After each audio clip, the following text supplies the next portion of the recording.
We spend our lives immersed in the relentless flow of time, marking birthdays, celebrating milestones, and anticipating the future. But what happens when time runs out? When the final chapter of our story closes, is there truly nothing left? Or is there something more profound awaiting us beyond the veil of existence? In this video, we'll confront the unsettling yet captivating concept of eternal oblivion. We'll explore the philosophical and scientific perspectives on what might lie beyond death, grappling with the implications of a world where consciousness ceases to exist. Whether you find solace in the idea of an afterlife or embrace the finality of oblivion, this exploration promises to challenge your assumptions and spark a deeper contemplation of life, death, and the mysteries that lie beyond. And who knows? Perhaps the next great breakthrough in our understanding of consciousness and what lies beyond will come from someone watching this video right now. The answers to these eternal questions may not lie in ancient texts or scientific theories, but in the depths of your own curiosity and contemplation. Eternal oblivion, often referred to as non-existence or nothingness, is a concept that has intrigued and unsettled humanity for centuries. It posits that upon death, our consciousness, our sense of self, our experiences, our thoughts, and emotions simply ceases to exist. This notion is often associated with philosophical perspectives like secular humanism and nihilism, as well as religious skepticism or atheism. From a scientific standpoint, many neuroscientists and neurophilosophers believe that consciousness is inextricably linked to the functioning of the brain. They argue that brain death marks the end of all brain function, leading to the irreversible cessation of consciousness. Research has identified specific areas of the brain such as the reticular activating system and the thalamus as crucial for maintaining consciousness. Damage or dysfunction in these areas often results in the loss of awareness, further supporting the connection between the brain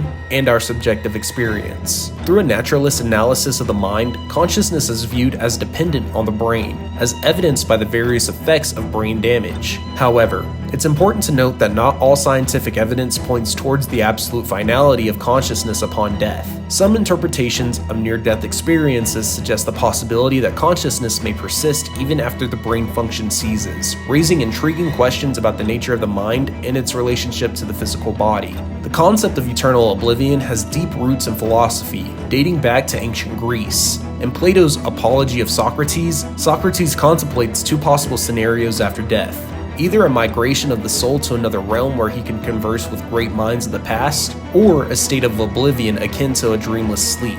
Socrates, surprisingly, finds little fear in either possibility. Centuries later, Roman philosopher Cicero, echoing the thoughts of earlier Greek thinkers, concluded that death was either a continuation or cessation of consciousness. He argued that if consciousness persists, there's no reason to fear death.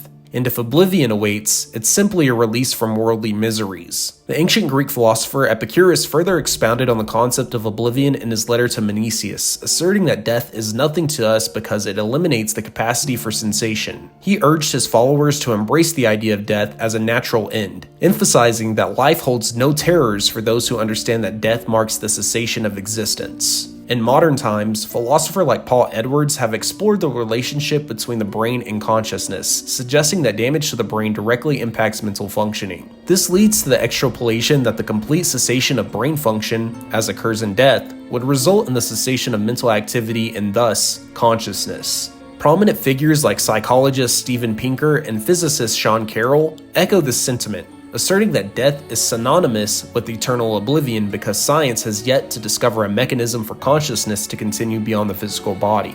The concept of eternal oblivion is not confined to the realm of philosophy and science. It has even found its way into legal and political discourse. Notably, the term eternal oblivion appears in Article 2 of the Treaty of Westphalia, a landmark agreement that ended the 30 Years' War in 1648. This treaty aimed to establish lasting peace and stability by, among other things, granting amnesty and ensuring that past grievances would be co-signed to eternal oblivion.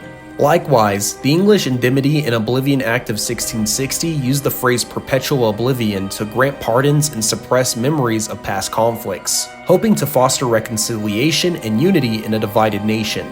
These legal and political uses of the term underscore the profound impact the concept of oblivion can have on individuals, communities, and even entire nations. Whether in the philosophical debates about the afterlife or the pragmatic considerations of conflict resolution, the idea of eternal oblivion continues to provoke thought and spark debate about the nature of existence, memory, and the passage of time. The subjective nature of oblivion is a crucial aspect of this concept. Thomas Clark, founder of the Center of Naturalism, challenges the common misconception of oblivion as a plunge into darkness. He argues that this imagery is flawed because consciousness is a prerequisite for experiencing anything, including darkness or the passage of time. In Clark's view, oblivion is not simply an absence of light, but an absence of experience altogether. Without a conscious self, there is no perception, no awareness, and no concept of existence. This perspective aligns with the views of neuroscientist Yulilo Tononi, who considers consciousness to be the foundation of our subjective experience. According to Tononi, the loss of consciousness results in the complete dissolution of the self and the world as we know it. This understanding of oblivion as a state beyond experience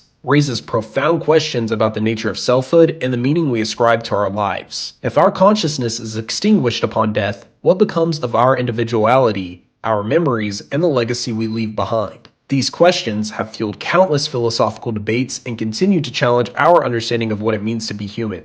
We've ventured into the depths of eternal oblivion, exploring its philosophical roots, scientific interpretations, and the subjective nature of its experience. We've grappled with the implications of a world where consciousness ceases to exist, considering the potential for both fear and liberation in the face of this ultimate unknown. But the question surrounding eternal oblivion remains as vast and uncharted as the concept itself. They challenge us to ponder the meaning of life, the nature of consciousness, and the legacy we leave behind. If you're intrigued by these questions, I encourage you to explore the works of philosophers like Plato, Cicero, and Epicurus, as well as the insights of modern thinkers like Thomas Clark and Yulio Tononi. Remember, the contemplations of oblivion is not just an intellectual exercise. It can inspire us to live more fully, to cherish our experiences, and to make the most of the time we have in this conscious existence. Perhaps the next great breakthrough in our understanding of consciousness and what lies beyond will come from someone watching this video right now. The answers to these eternal questions may not lie in ancient texts or scientific theories, but in the depths of your own curiosity and contemplation.